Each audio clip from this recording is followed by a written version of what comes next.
our Orange County Registrar of Voters, Neal Kelley. You might not know that Orange County is the 5th largest voting jurisdiction in the United States, serving more than 1.6 million registered voters. And Kelley has served as the chief election officer since 2005, and he's led the Register of Voters office through the largest cycle of elections in our county's history in 130 years. He has been the recipient of numerous state and national awards for election administration, and is past recipient of the Public Official of the Year award by the National Association of the County of Recorders, Election Officials, and Clerks. He is an appointee of the U.S. Department of Homeland Security Election Security Task Force, which helps to oversee the protection of our nation's election infrastructure. He also serves as a member of the past chair of the U.S. Election Assistance Commission Board of Advisors, and is a member of the Voting Systems Standard Board, as well as the Technical Guidelines Development Committee. In addition, he served as member of the 2018 National Academies of Science, Engineering, and Medicine Committee on the Future of Voting. He is the past president of the California Association of Clerks and Election Officials, and is the past president of the National Association of County Recorders, Election Officials, and Clerks. He's earned his Bachelor's of Science degree in Business and Management from the University of Redlands and an MBA from the University of Southern California. And I'll add on a personal note that he is the most respected individual responsible for Orange County voting that we've ever had in the history of the county as well. I'm very pleased to have the honor of introducing you to Neal Kelley. And as they say, Neal, the stage is yours. Well, thank you so much, Rush, and I appreciate your kind introduction as well as the invitation from Steve and the Chamber as a whole. So thank you, I appreciate it. I have an affinity for chambers because before I joined the county, I was in the private sector and was president of a large division of a large chamber in Southern California and won Business of the Year from the chamber. So it's nice to be back among chamber folks again. I'm going to share my screen real quick. So if you just, let's see, Steve, is there a way I can get the host so I can share the screen?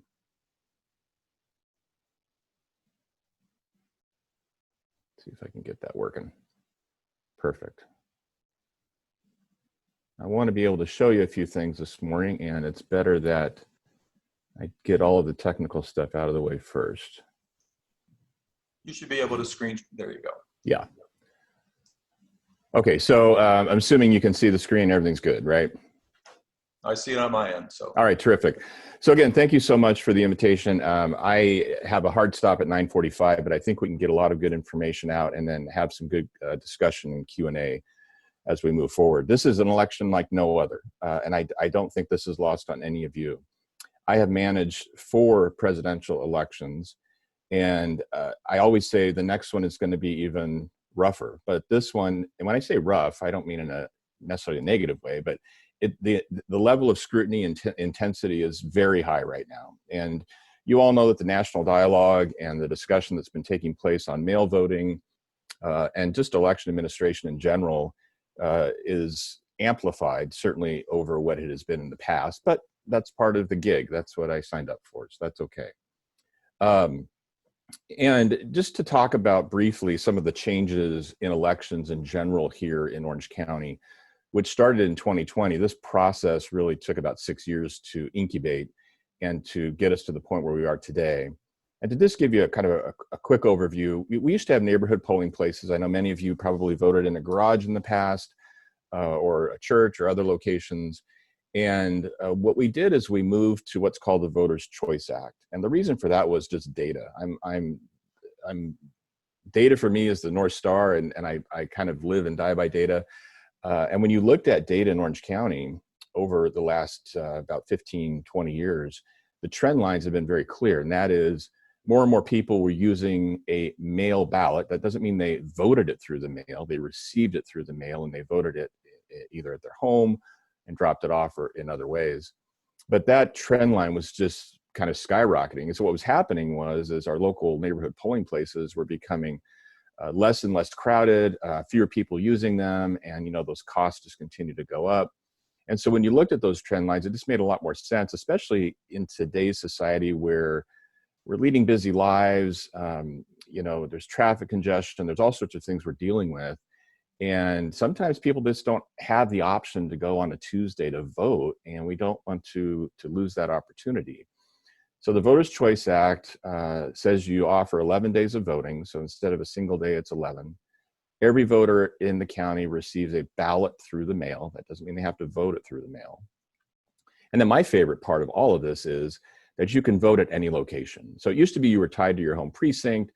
Now you can, if you're in Laguna Beach for the day and you work or live in Newport, you can vote in Laguna Beach and we'll give you your Newport Beach ballot.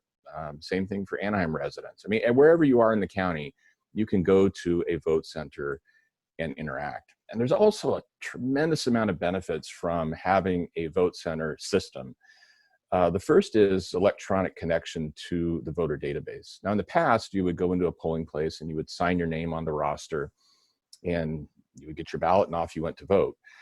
In this environment, we have an electronic check-in system. It's very much like boarding an aircraft. When you show up with your boarding pass, we have all of your voter record and information at our fingertips.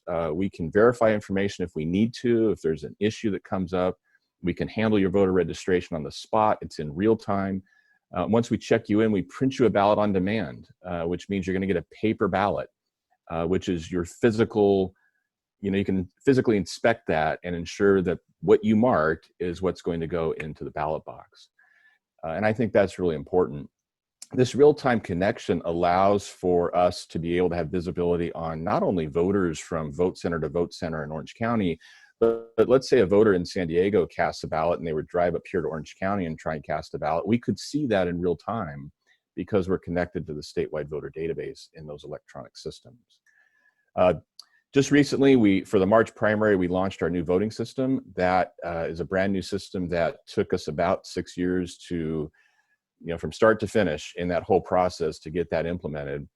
And that system had a very good launch in March. I was very pleased with the results. I still say it was one of the smoothest for me primary elections that I've managed, and a lot of that goes into the ease and use of that system. We'll be deploying that again for the November election as well. One of the things that we fight on a daily basis is misinformation, and this comes from all sources. I mean, it's not just one source. And right now we're averaging, and I'm looking at my call board volume, about 1,500 calls per day right now, and that will just continue to grow. I am anticipating once we drop voter information guides next week, that call volume will jump to 8,000 to 10,000 per day, most likely. A lot of the calls we're getting are from individuals that are asking questions. They're seeing things on the media, they're seeing things on the internet, and they just want to verify information, which I think is fantastic because we are, in my opinion, a trusted source for that information. We are the government agency in charge and responsible for conducting the election and making sure it's fair and accurate and that those ballots are protected. So I really do appreciate the voters that call us and seek out that information. We are going to be standing up some new web pages here in the next couple of days with a lot of question and answer information that we have collected from people that are calling in, kind of our top 20 questions that we're hearing, and putting information on there for voters to be able to access. So that'll be coming out here in just a couple of days. Voter information guides, you might recall these. Got them in the mail before. We have running 24-hour presses right now. I just came from our addressing mailing location in Tustin, and that's well underway. We're at about 700,000 booklets right now, and we need to hit 1.7 million by next Wednesday.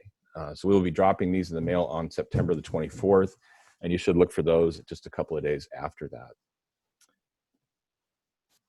The ballots themselves, the official ballots, those are also on the press right now. One of the things that I like to showcase is that Orange County, we are the only county in the country that does everything end to end on the voting system. And that means that we take raw paper stock from a mill, we turn it into ballots, we print them, we turn paper into packets, and we insert those, and we conduct the entire process from end to end. We don't send it out to any vendors. I used to do that. And back in 2007 and 2008, I got so fed up with, mistakes. And there's some great vendors out there, by the way. I'm not trying to discount the fact that there's some really good companies that do good work. But what we were dealing with at the time was we were getting quite a few errors on ballots and issues with precinct printing. And so the bottom line is I was looking for another way to do this. And the county has a print division that we said, why don't we look at them and why don't we try and partner with them? It's sunk costs. The county owns the buildings. The overhead, is manageable, and but it needed upgrades in technology to be able to get us to where we needed to be.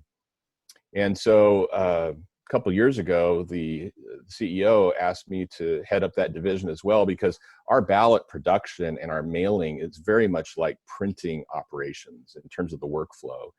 And I came from the photo industry and old commercial labs and 1 hour photo, and that's all it's exactly the same as printing production in terms of workflows. So we print everything from business cards to traffic citations to ballots, which is a little unusual for the election office to do that. But the bottom line is we're able to maintain that control. And to be able to maintain that control means I'm not fighting for press time. And if I'm fighting for press time among a few ballot printers in Southern California, all of our neighboring counties don't do it. They're looking for vendors. And so we're able to get this stuff out right on time under the statutory deadlines, which is terrific. And those ballots will be mailed on October the 5th. So you will see those a few days after the 5th. You may have seen these around the county. These are our secure ballot drop boxes. When I'm not going to, dance around this issue, but when we were working on this project, there were members of the community that weren't extremely happy with this because there was concerns over security on these drop boxes and, watching them and who was collecting them. I mean, just really good questions, and I understand that. We worked very hard with property owners and cities, and just a big shout out to Newport Beach because they've been fantastic in working with them on getting drop boxes installed. There's 116 throughout Orange County. The one thing I will say about this is they're 1,000 pounds, they're bolted into the ground, they're under surveillance cameras in almost every situation. We collect them daily, radio dispatch, satellite tracked, from individuals that go through criminal background checks and are my staff. And if you're wary about putting your ballot into the United States postal system, here's a fantastic option for you. These boxes are numbered, and we have set up a system where we're using technology so that when we pick up those ballots, let's say this one is box 42, you can look on your phone or get a text message from my office that says, we just picked up your ballot from box 42, and it's on the way to the registrar's office. And then it's going to tell you when it's open, and then it's going to tell you when it's been scanned, and then it's going to tell you whether it's been counted or not. Not who you voted for, but whether it's been counted. And so that's actually great because it provides additional level of confidence for voters. And I would encourage anybody to sign up for that. It's real easy, ocvote.com/track, TRACK, and you'll be able to track your ballot through the entire process. This has been a little bit frustrating, I will tell you, and that is that I'm the former president of our statewide association, as Rush said at the beginning. And so I've got some longtime connections in Sacramento and work closely with the legislature and Secretary of State. And when COVID exploded, as we know, we were talking about it in January and February, but for our purposes, it really exploded in March. And there's just a tremendous amount of debate and discussion on whether to have vote centers and polling places open in the fall, or to have just an all-mail ballot election statewide.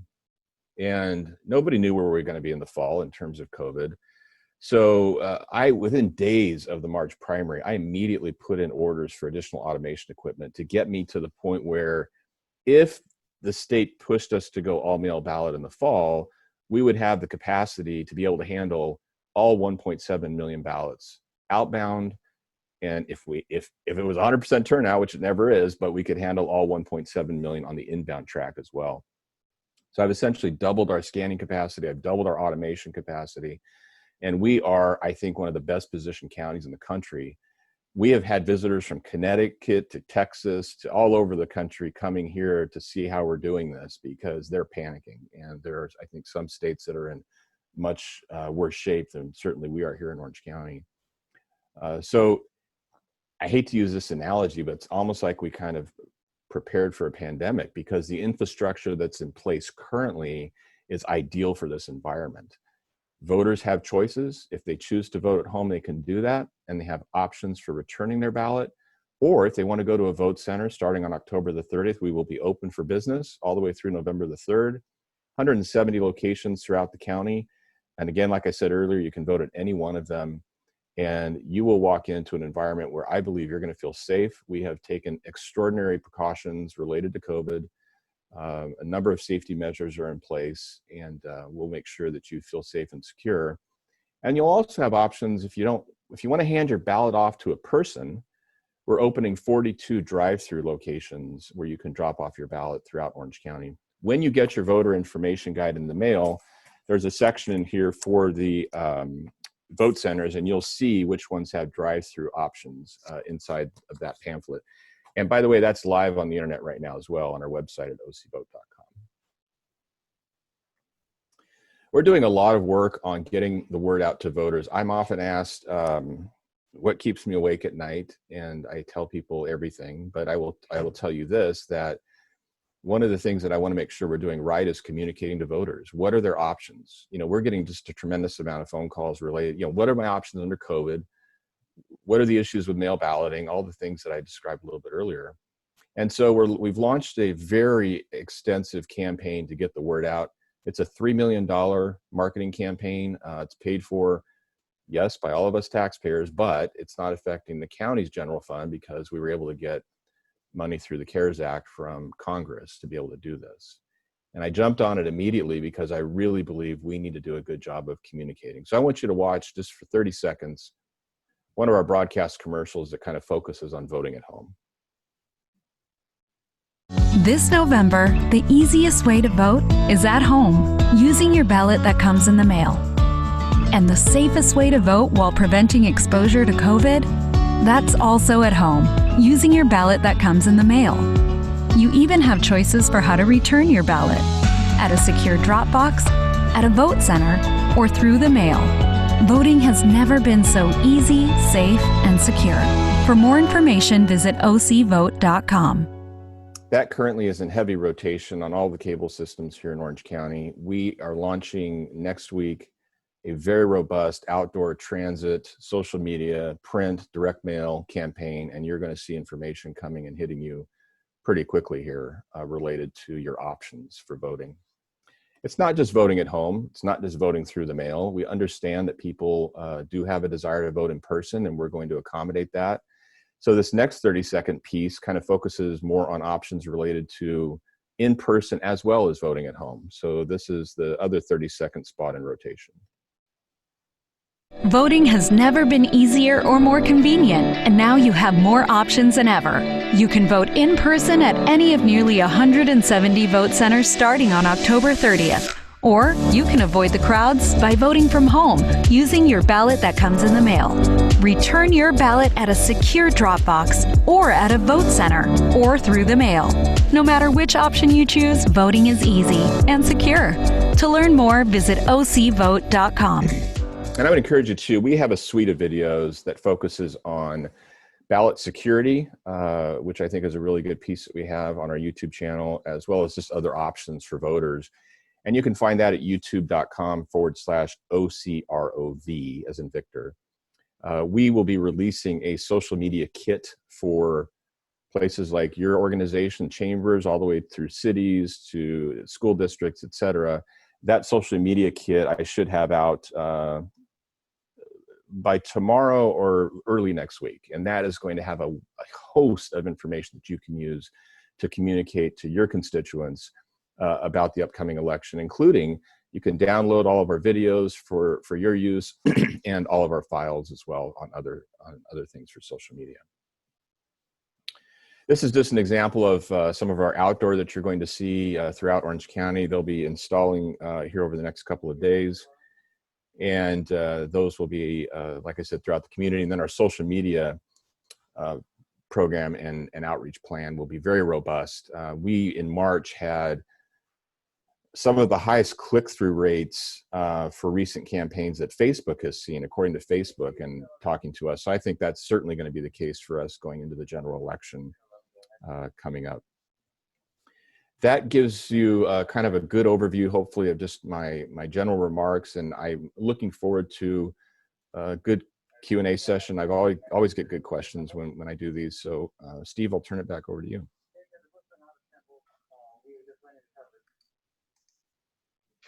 Steve, are you ready? I am ready. Thank you. That was very informative. So we do have several questions in the Q&A. So I'm going to start with those. Great. All right. First of all, it says, so can you talk about the process, which obviously you have somewhat, but it says, when I mail my ballot in, when is my ballot opened, verified, and counted, and then reported? So I'm a voter. I put my mail. I got my ballot on October 7th. Filled it out, mailed it. What do you do with it? Great.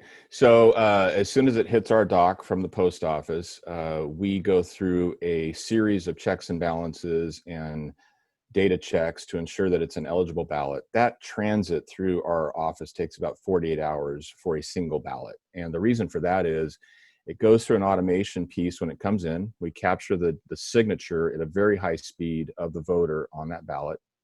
We then compare that with human eyes to the original voter record. And in many cases, with new voters that are coming into the system, they're getting registered through DMV or online, and we only have the DMV signature that comes over. So I wish we had more historical signatures for younger voters. We don't. But let's say we don't think the signature compares. In many cases, we have signatures that go back, 15, 20 years for voters. And we may have a screen of 15 signatures that we can use to compare. Once that ballot has been approved for opening, it then goes back through the automation piece, and we outsort ballots that have to have additional checks, meaning the signature didn't compare. And then the ones that are good go to the opening station. When that happens, it goes through an automation system that splits the envelope. The ballot is pulled out, stays secret because it's folded, goes to a flattening station, goes into the scan station, which we just doubled that capacity. And then a digital image is captured of that ballot itself. The data is extracted off of the vote targets. And then there's nothing I can do with it until election night. So in answer to the last part of your question, Steve, all of that data is stored. And then on election night around 7:30, we start preparing that data to fuse all of the databases. We do all of our audits and checks very quickly because we don't have a lot of time. And then we report that first batch at 8:05. I do want to say this. California changed the law for COVID to allow us to start processing ballots 30 days out. So the minute I mail them on October the 5th, like you said, if one comes back on the 6th or 7th, I can start processing it. Before, in the primary, I couldn't do that until 10 days out from election day. So now we're gonna have more time. So my plan is, and even with high volume, we will have every single ballot that we receive up through election morning posted on election night at 8:05. So let me just a couple quick follow-ups on that. So the data resides or is sitting in your computer, but it's there's no actual tabulation. There's no button you can push and say, okay, well, so far this candidate's gotten this many votes. So correct. No one can access that type of information. Correct. It takes multiple layers of passwords and multiple people to get into that data. And then we have to go through federal and state audits to ensure that no one's gone through that data. So it's protected, and there's good reason for that everyone's aware of. And when the ballot comes into your office, no one's physically touching it once it's put into the opener, I guess. The picture taken of the envelope with the signature, and then it's not touched by human hands as it moves through the counting process. Correct. Because we are such a large county, there's no other way to do this but through volume. Through automation, and just the sheer volume of what we're dealing with. So that humans aren't touching it. It goes through this process. I'd say the only time humans are touching it is when you have giant batches that are going into storage. Is the last piece. Okay. And then, so we've assumed here that the ballot showed up on or before November 3rd. What happens if the ballot shows up after November 3rd? How long after do you count those ballots? So California law also changed because of COVID. We've got a lot of changes over the last few months. Keeping you on your toes, huh? Right, exactly. And so now it used to be And I always say don't shoot the messenger, because I think a lot of the discussion and questions that I get are really good, but a lot of them, they're people that might be frustrated with the law as opposed to, how it's being conducted. But in this case, it used to be 3 days. So you would mail your ballot on or before Election Day, has to be postmarked by that date on Election Day. And then my office could receive it for 3 days after that. So that would account for any mail delays that would, flights coming in. California's now changed that to expand it to 17 days. So if somebody mails it on Election Day and it's postmarked on Election Day and it's held up through the mail system because of whatever issue or COVID, 17 days.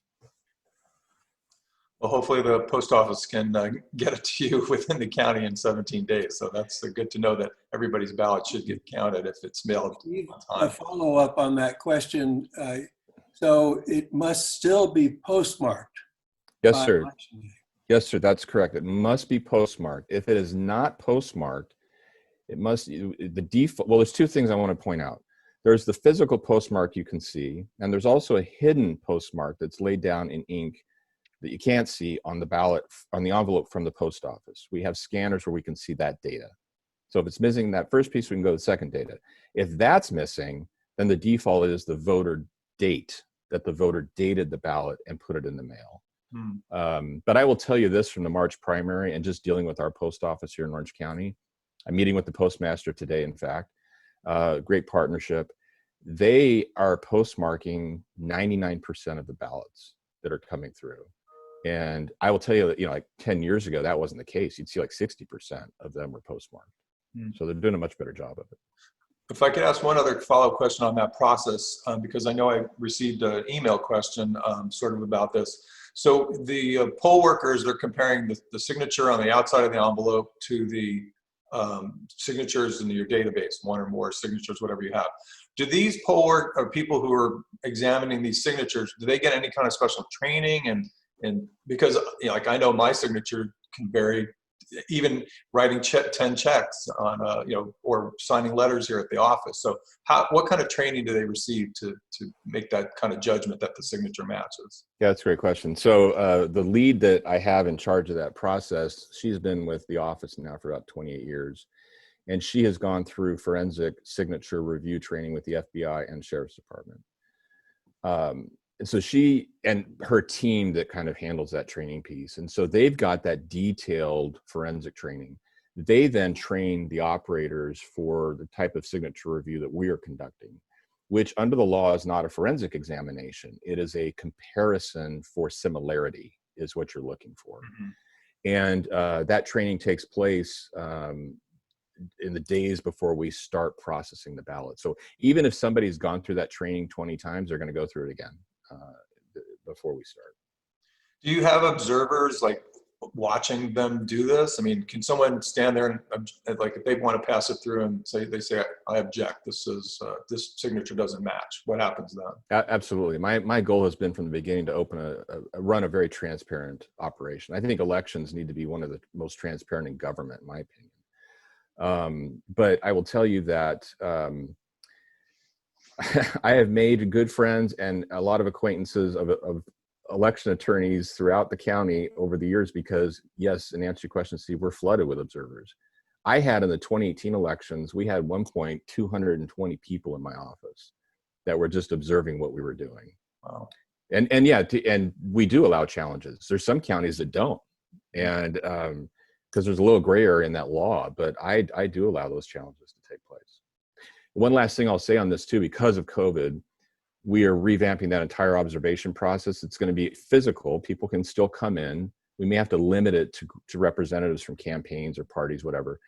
But we're also offering a very robust online observation system. And we're going to be launching that here before we start. Okay. Actually, as we're talking, a couple more questions came to mind. So what are maybe like the top 3 mistakes that people make when they're mailing in their ballot? Because I know that I was reading something online the other day. It said already in North Carolina, where they already have mailed their ballots and they're being returned, that already 2% of ballots mailed in are being rejected. So what are some of the top 3, let's say the top 3 mistakes people make? Well, number one, by far, is not signing the ballot. So if it's not signed, you're not accepting that ballot. Well, I'll get into the options. Okay. So that's number one, not signing it. Number two is the Well, signature. if I can interject, it's the Yeah, envelope that gets signed on the outside, not the actual ballot, right? that's correct. I'm talking in a bubble, but yes, Steve, you're right. It's the envelope that gets signed. Um, and then the second is the signature doesn't compare. So for whatever reason, it's gone through multiple layers of review, and we just don't see a comparison in the signature. So you shouldn't like initial it. Like some people sometimes, like I initial things sometimes instead of putting my whole signature. You want your whole signature there. We want the whole signature, and we talk about that in the instructions. But voters, I mean, we're all human beings. We go quickly on some things. I have a credit card signature that looks horrible compared to my formal signature. Mm-hmm. But and then the third reason doesn't really have to do with the ballot itself, the envelope, but if people are writing on the ballot, like they write their phone number or they write something that's identifiable, that will slow it down. It used to be in California that would reject the ballot, but now we have to duplicate the ballot, so it takes a lot of time. But in the answer to your second part of your question, what happens? California changed the law, started in 2018. If you don't sign it, I've got to send a letter out to you as the voter, so you have an opportunity to cure that. Up until what Same time? thing on. It's going to be that extension of the 17 days. 17 days. Yeah. And then the other is if you have a signature that doesn't compare, you have an opportunity to cure that as well. Now, again, don't shoot the messenger, but I'm a little frustrated with this piece because we say it doesn't compare. We send you a letter with an affidavit that you sign and you return it and says, that's me. And under the law, I'm compelled to take that ballot now. But your signature might look exactly the same on the affidavit as it did on your envelope. So, it's a little bit frustrating, but that is, the law. And we get about 30% of voters respond to that, by the way. Okay. All right. I see the Q&A is filling up, so I better start asking some of their questions instead of some of my questions. Sure. This says, next question, would you recommend applying to be a poll worker at one of the voting centers to learn more about the voting process and how it works? Yeah, absolutely. We are still actively recruiting. We'd love to have people that are interested in learning about that. ocvote.com/jobs. And it's a pretty quick and easy application process. Okay. Oh, well, there's a good question here. So in the news, obviously, President Trump made some kind of a statement in North Carolina about if you do mail in your ballot that you might want to consider going down to your polling place on election day and make sure that your ballot's been counted. And if not, you should vote twice or vote again. What would you say to Orange Countyans about doing something like that? Well, I never thought I'd have to beg people not to break the law, but in California, if you vote twice, it's a felony. Now, if you put your ballot in the mail, you signed it, you put it in the mail and off it goes, and you check that tracking system that I talked to you about, and we still hadn't received it, right? And we're open for voting. And then you go in and you cast a ballot. We're not going to let you just vote a regular ballot. You're going to be put into a provisional status. In other words, we're not going to get into a conflict with you and argue about, the situation. So you'll vote the provisional ballot, but whatever ballot hits my office first is the ballot that is counted. So let's say the mail ballot comes in while you went to vote in person. Your in-person provisional ballot is automatically voided, even though you cast it in person. However, that information I send to Todd Spitzer's office at the DA after the election. So I understand the president's concern in the comments, and it's valid, but use that tracking system to track your ballot, because that's a really good way. It doesn't always show up the day you drop it off because it may be a few days for it to post. Yeah. Okay. Next question. How secure is the statewide database and yours as well, I would say? What is the chance that Russians or Chinese or Iranians or Rush Hill can mess with it? I added the Rush Hill part. Well, we've done so much work since 2016. I'm just proud of the partnership we have with Homeland Security, the FBI, and OKIAC, which is our local law enforcement fusion center here in Orange County. We meet on a regular basis, and I will say that our network security has more than doubled since 2016. One example I can give you that I can talk about publicly is we have a device on our voter registration pipeline separate from the county network. Orange County is very sophisticated on network security. When it comes down into my office and we have the voter registration pipeline, we added this extra layer so that if we have people that are trying to make intrusion onto our system, Homeland Security is notified in Albany, New York, 24 hours a day. I've been woken up at 3 a.m. saying, Neal, you got to get your team on this and look at it. Mm-hmm. But the one thing I do want to say is that this is not going to stop. This is ongoing. I get intelligence briefings. I'm on the Homeland Security Advisory Committee, and I have a security clearance now with the feds, and I'm getting, security briefings quite often, which is great for Orange County. So we're on top of the threats. And I will tell you that as I'm sitting here, our system is probably being hit from bots from Iran and China and North Korea. It's ongoing. We see it daily. Okay. And then, oh, sorry, Bresh, go ahead. Let me ask you a question. Backing up in the system to the actual registration. Yeah. I read in the press the appearance that more people are registering than has ever been in the history before. Is that accurate? That is accurate. A few years ago, California had 17 million registered voters. We just hit 21 million the other day. So is this volume increase a steeper increase this election cycle than it has been in the past? Yes, I saw similar trends. The ballot that Barack Obama was on before he was elected in 2008. But this is the highest I've seen since I've been here. And within that registration, I assume that individuals are selecting their party of desire. Correct. Do we have any tracking? Is that public information as that comes forth? Yes, sir, it is. We have developed a very robust series of web pages that has that data in real time, Rush. So if you go to ocvote.com, scroll down to the bottom of the page and click Data Central, you're going to see screens that look like a stock market ticker, but it has all the real time data that you're asking about. All right, very good. Thank you. Yes, Okay. sir. Continuing with the questions online. Okay, and you sort of answered this, but let's just confirm it. Do you start counting on election morning, or do you have to wait until the polls close? For vote by mail ballots received through the mail or drop boxes, we will start the process of counting on October the 6th. Oh, so 30 days out. Well, I guess maybe tabulating was probably what she meant. Yeah, tabulating, I can't complete that process until 8 o'clock on the dot on election night. Okay, so after the polls close, that's when you can hit the button and say, finally Yes. see. That's why we get some immediate results, Yes. I guess, Yes, when, sir. when you're monitoring election night. Yes, Because sir. you have those ballots already in your system. Correct. All right. Can you give us any comfort level about the safety of other states? I'd probably say no. I'll answer for you. No. Well, I mean, I will. Let me just say this: there's a lot of large urban counties that are doing some of the same things we're doing, which is good.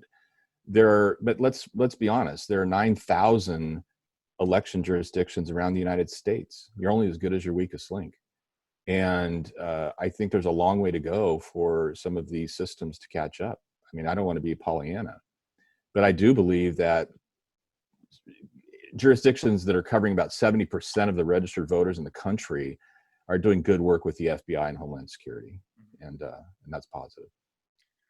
What do you think is going to be the breakdown? And I know you're probably speculating a little bit, but between mail-in and in-person voting? Well, 8 out of 10 voters in Orange County used a ballot they received through the mail for the primary. And based on the calls we're receiving and inquiries on the internet, I really believe we might see 8 or 9 out of 10 voters do the same thing for the November election. Okay. There's been a lot of, as we all know, a lot of tweets from the president talking about mail voting. So we might not see the same volume through the mail, but we might see drop boxes increase, or we might see people dropping them off at vote centers increase. But I still think they're going to be using that official ballot they received. Okay. Going back to the poll workers, I know you said you're still looking for poll workers. Are you still looking for polling sites, or do we have enough at this point? Yeah, we're good. We just locked, so we're 100%. And if someone wanted to find out where these boxes are that are on the street, or where their polling centers are, how would they? I'm assuming there's a page on your website that would tell them that. Yeah, so you go to ocvote.com, you can either click the voting link or just scroll down on that home page and you'll see drop boxes and vote centers, and just click on that and you can see maps, or you can put in addresses, all kinds of stuff. Okay. Neal, I remember you saying you had a 9:45 Yeah, I'm just cutoff. getting a note. I can go to about 9:49 if that works for you guys. So 5 more minutes. Well, we got a few more questions. Yeah. Yeah. Thank you for that. Out of curiosity, are poll workers paid or are they volunteers?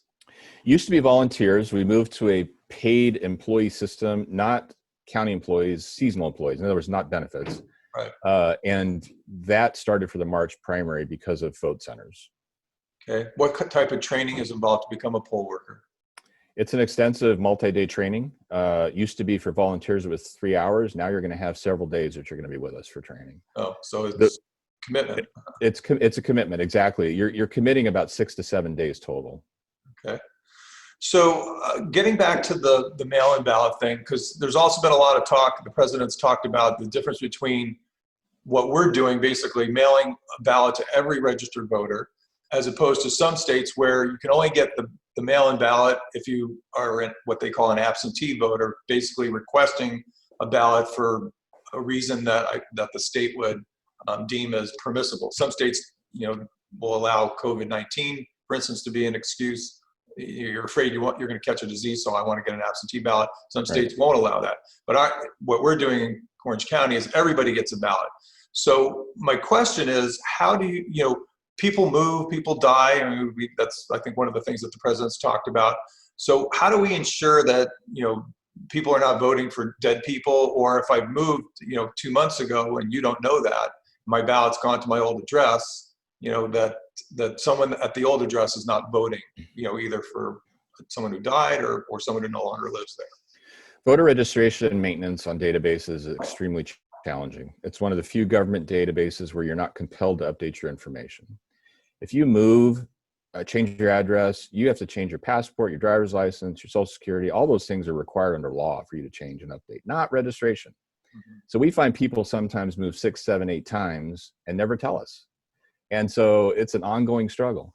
What we do here in Orange County is unique to all 58 counties in the state of California. And that is, we use third-party data to track moves of voters outside of the normal databases that are used for elections, because I have found that data is outdated. So for instance, we recently sent out about 300,000 green postcards to individuals who may have moved. That doesn't mean the data is 100%. It just means they may have moved, and we're asking for confirmation. I just want to give you a quick status update on that. As of last night, we have had 12,000 voters confirm with us that I no longer live at that address. I now live at 123 Smith Street. Mm-hmm. Or even worse, I live completely outside of Orange County. Right. So that's what we're doing to work to keep it as clean as possible. But I will tell you that as much as we do on that, and I think we're very proactive, you're always going to have, changes that don't catch up by the time you lock the ballot file. Real quickly on dead individuals, deceased, we have we used to use just the state system, county health data, which the state requires. I was finding that we have voters that go to Arizona, Florida, et cetera, in the wintertime and unfortunately pass away there. And we would never get that deceased data back. So now we're using national data to scrub against those lists as well. People ask me, are there deceased individuals on the rolls? Absolutely. There's not a database out there for voter registration where that doesn't exist. But if I'm not absolutely certain that someone is deceased, the last thing I'm going to do is cancel that voter and send them a notice to that address that this individual's canceled because they're deceased. That's not what you want to send to a live voter. So there's a lot of work that goes on behind the scenes with that. So, but let's say I, get one of these ballots at my house. I know the person moved, and I say, well, I want my candidate to win, so I'm going to vote twice. I'm going to vote my ballot and their ballot. What's to stop them? Is it just the general security precautions, like the signature? I mean, signature is probably really the only thing, right? Yeah, those are the things that would help to catch it. And we have seen situations where spouses have voted for their deceased spouse. Mm-hmm. We've caught those situations. You have situations where a roommate may have sent in a ballot and then the roommate goes to vote in person. I mean, there's checks and balances that are in place to be able to ferret that out. But there's not systemic issues with that. And I think that's the important important point here. If I could ask one last question, because Yeah. thank you for the extra time. Sure. The ballot harvesting has also been a discussion in the last few elections, and so maybe you can quickly explain what ballot harvesting is, and is it allowable in Orange County? Sure. It used to be that you could return a ballot for your relative, someone that has a relationship with you, like your roommate, and you would write that information on the envelope and hand it into the poll worker. The law changed a few years ago from an assembly member down in San Diego who wanted to open it wide open, which means that anybody can now return a ballot for anybody. There's no relationship required. So someone could go to a door and knock on, let's say, a single party and micro-target those folks, collect their ballots. Under the law, they have 72 hours to return them to my office. And that's either in the ballot box on the street corner or at the poll site or by the mail? Is that all three acceptable? Yeah, they have those options, just like a voter does, to get them back to us, but it has to be within 72 hours. Not a big fan of the law, but we're administering it and doing our best to ensure the integrity of that to the extent we can in the law. But I will tell you this, just anecdotally, I hear from voters all the time, bipartisan voters, and they're saying, I'm not going to hand my ballot over to some stranger at my door. So I think a little bit of it is overblown, Steve, but it's still something it's a good discussion point for sure. Good. Neal, we'd like to thank you for taking the time in your morning to share with us. And I'll put in a plug for your ballot tracking system. I subscribed to that during our last election, and it was very comforting to know where my ballot was and when it was counted. Excellent. Both times. Thank you. One thing before, I know you have to go, Neal, and if you need to sign off, please do. I had a whole bunch more questions I wanted to ask you, but maybe we'll have to save that maybe we'll have a post-election and see Sure. how it all turned out. I do want to say, though, for the people who are on the call, or on our webinar, don't sign off yet, because I prepared a little poll to see how people are planning on voting. I'm going to launch the poll now. So, and Neal, if you want to hang around, you can see the results. Maybe it'll be instructive for you. But you can only vote for one. But if you know how you're going to vote at this point, or think you're going to vote, please mark that one, and we'll see how it goes. So I've got 25 out of 30, 37, about halfway through. Keep voting, and then I'll show you the results of the poll. Unless you can, I don't think you can see it now. I can see the data. Oh, you can see it. Yeah. Okay, very good. I've been defranchised. Have you? Okay. I'm gonna have to jump off. Who Steve, did but that, thank you. Raj? Well, as you can see, drop off in local voting box is very popular. Vote by mail is going to be popular. That's almost 70% right there. Yep. And drop the ballot at the poll site. So you're 80%. You said 8 out of 10 are going to do the mail-in, and that's pretty much what we're seeing right here. So that's great to see. so, Actually. in fact, it's exactly that now. So Yeah. looks like you're on the top of your game, Neal. That's fantastic. Thank you again for the opportunity. Thank you. Neal, thank you. Okay, you bet. Bye-bye.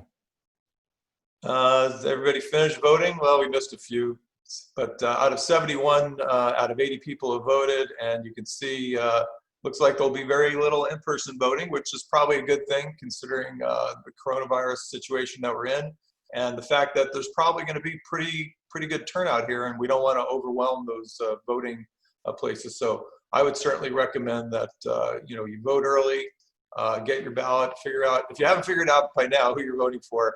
It's like I saw on TV this morning, then you must have been in a coma for the last 3 or 4 years. So, the choices are there, and it's not just, the race for president. We have a lot of down ballot elections for city council, for, in some places, supervisor, Congress, obviously every 2 years, state assembly, and state senate. So these are all important positions. Get informed. Read that book that Neal had sent out to you, and it's really our duty. I mean, if we expect to have the things that we do here, our freedom and democracy, voting is probably one of the most important things an individual can do. Steve, you might also mention the importance of the propositions that we have at this cycle as well. Yes, and the Chamber of Commerce will be putting out a position paper, at least on the positions that the Chamber will be adopting probably in about around October 1st, just before the ballots are mailed. They still need to be ratified by our board, but I expect that on the 28th. So look for that if you're a member of the chamber. I think that's all that we have for today. Is there anything else that you want to add, Rush? No, I think I did a relatively good job of keeping you at a minimum. You better watch out. I still have the mute button. But no, it was a great program. Again, thanks to Neal Kelley. And I also want to send a shout out to Tim Whitaker and Michelle Steele's office. They helped me obtain Neal's presence at this Wake Up Newport meeting. And so thank you to both of them for helping us bring this important information to our members and non-members. And if you're not a member of the Newport Beach Chamber of Commerce, you should be. So please go to our website at newportbeach.com. You can find all of our upcoming events there as they, as we put them up. And certainly there's membership information and ability to join online as well. So thank you all for coming, and we'll see you next month. Take care. Thank you, Steve. Bye-bye.